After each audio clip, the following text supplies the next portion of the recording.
Esa hipótesis, por ejemplo, en un congreso que hubo de la Asociación de Filósofos del Caribe, que el primer presidente fue Louis Orton, un gran filósofo black de Jamaica, pero que hoy es profesor en Temple. Yo di una conferencia que decía: el origen de la filosofía moderna se dio en el Caribe.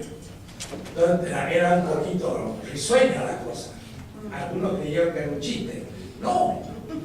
Europa se preguntó por primera vez en el Caribe si los indígenas eran humanos, si había derecho a hacer la conquista, si fue un problema ético-político, y este fue el primer tema de la modernidad. La conclusión fue que sí tenían derecho, porque Bartolomé Las Casas dio los argumentos contrarios, pero fue destruido. El que triunfó fue Ginés de Sepúlveda, que dijo que había derecho para hacerlo. Y eso fue la primera modernidad, que fue española. La segunda ya es inglesa. Y entonces empieza con Hobbes, Locke, etc. Esta gente ya está convencida que los europeos tienen todo derecho porque son más civilizados, son más desarrollados, y entonces ellos son, como va a decir Hegel, los misioneros de la civilización en el mundo. Miren qué bonita expresión de Hegel. Los misioneros, que es casi religioso, pero no era religioso, sino que eran los misioneros de la civilización. Y la civilización es Europa. En el mundo, en todo. Entonces Europa empieza a ser sector, pero cuidado. Los 3 primeros siglos, de 1500 a 1800, Europa en realidad tiene solamente colonias continentales en América, Latina y del norte. Y primero Latina y después del norte. Y el siglo XVI es latinoamericano. Bueno, ahí no tengo tiempo ya de mostrar la importancia de ese siglo XVI. La importancia, en el caso mío, de la filosofía del siglo XVI y de la filosofía política del siglo XVI. Ahí tenemos pensadores enormes de gran actualidad, como Bartolomé Las Casas, pero también después como el jesuita Suárez, que fue profesor en Salamanca y en Coimbra, porque Portugal y España fueron a la unidad. Entonces, Suárez tenía en Coimbra alumnos que habían estado en la India, en el África, en América, y nadie tenía en Europa alumnos de todo el mundo. Y entonces tuvo una filosofía política en el Telegibus, que fue la gran filosofía política del fin del siglo XVI, en la que se inspiran todos los pensadores europeos. Hooke, que estudia Suárez, y de ahí sale Hobbes. Wolff estudia Suárez, Vico estudia Suárez, Leibniz estudia Suárez, Descartes, ni hablar, fue alumno de los jesuitas.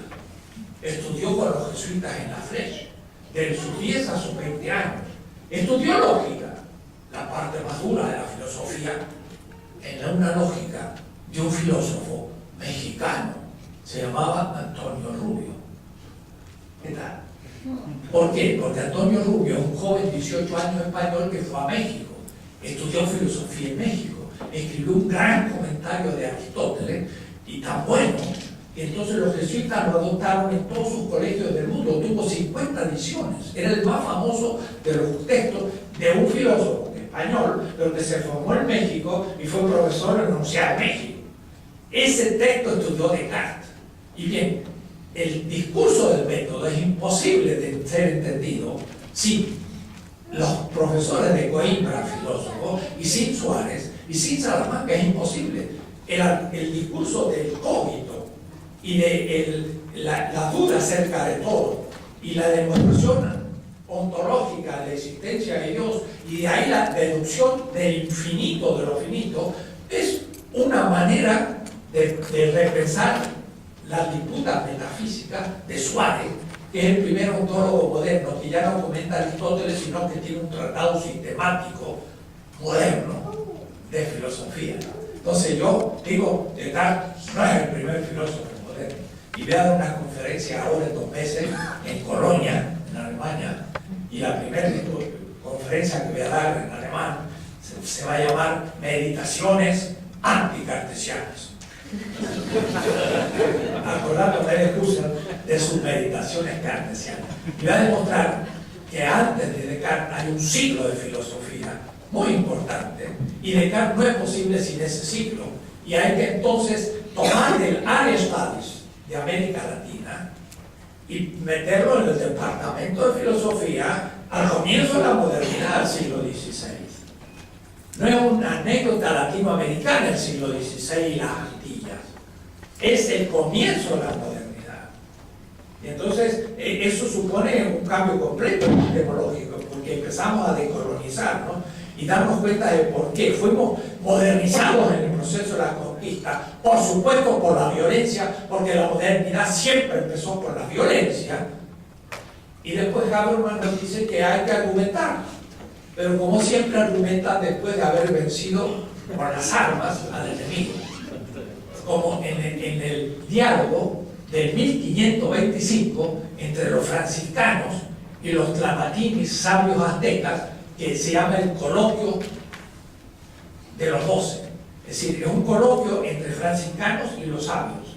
Pero es en 1525 donde ya han sido derrotados los aztecas y donde no tienen más defensa ante el ejército español. Entonces empiezan a discutir. Pero claro, los franciscanos no entienden nada de lo que le dicen los tlamatines, que tienen un argumento tremendo y muy bello, y se cansan y se termina el diálogo. Y nunca más se continuó. Y empieza la evangelización catequética, donde le meten en la cabeza lo que por la fuerza también la cultura europea. Y fue el primer proceso de modernización y nos viene modernizando desde hace 5 siglos. Hay que entender toda la historia de la modernidad distinta. Entonces hay la primera modernidad hispánica, hay la segunda modernidad neo-holandesa, y después viene recién Inglaterra con Francia, la expansión, hasta la revolución industrial. Con la revolución industrial, Europa ahora sí se transforma por primera vez en la historia centro del sistema mundial. 1800. Es decir, hace 2 siglos. Ahora sí Europa es el centro. Pero toda la historia anterior nunca fue el centro. Hace 200 años. Y gracias a la revolución industrial, y gracias a ciertas situaciones muy precisas, que no fue por ciencia ni por inventiva, sino hasta con casualidad. Como tenía Inglaterra colonia, importaba alimentos muy baratos, pudo liberar campesinos que se transformaron en obreros. En la China empezó antes la revolución industrial, pero no tenía colonias, nunca las tuvo ni las piensa tener. Es otro sistema muy distinto. Los chinos no quieren tener colonias. Son convenientes en un momento, pero son lastre después. Y entonces estamos en una situación nueva donde ya casi no hay colonias, y vamos a ver qué hace Europa sin colonias cuando nos liberemos de todo y no dejemos que nos exploten. Entonces los chinos les llevan mucha ventaja porque no necesitan colonias, y sin embargo son capaces de expandirse de su propio peso, que es la concepción desde siempre de los chinos. Entonces durmieron una siesta de 1 siglo y medio y se están despertando. Pero no creamos que es un milagro lo que pasa en China. No, es un retorno a un espíritu técnico y práctico y disciplinado tremendo. Ahí ya no vale Calvino, Sombart, Weber, el espíritu del cristianismo como origen del capitalismo. Ahí funciona el confucianismo y el nuevo confucianismo de Wang Yangming. Es un gran filósofo del siglo XVI chino. Entonces, lo que pasa en Singapur, en Corea del Sur y en la China ya no es calvinista, ahora es neoconfuciano, y hay que saber qué filosofía es esa. Y da la casualidad que es hasta más apta para el capitalismo que el propio calvinismo, porque no cuenta tanto con el individuo sino con la comunidad, y la producción capitalista se hace en comunidad, y entonces es más interesante que aún la del individualismo del mercado, porque tienen mercado pero lo hacen de otra manera.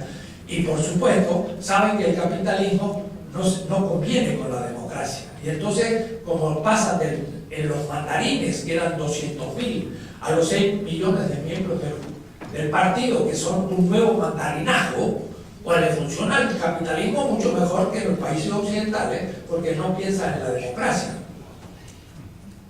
Y por eso ahora tiene una revolución capitalista que se va a multiplicar a tal manera que este año produce 13 millones de autos, ya más que Estados Unidos, pero en 3 años van a producir 25 millones, y en 4 años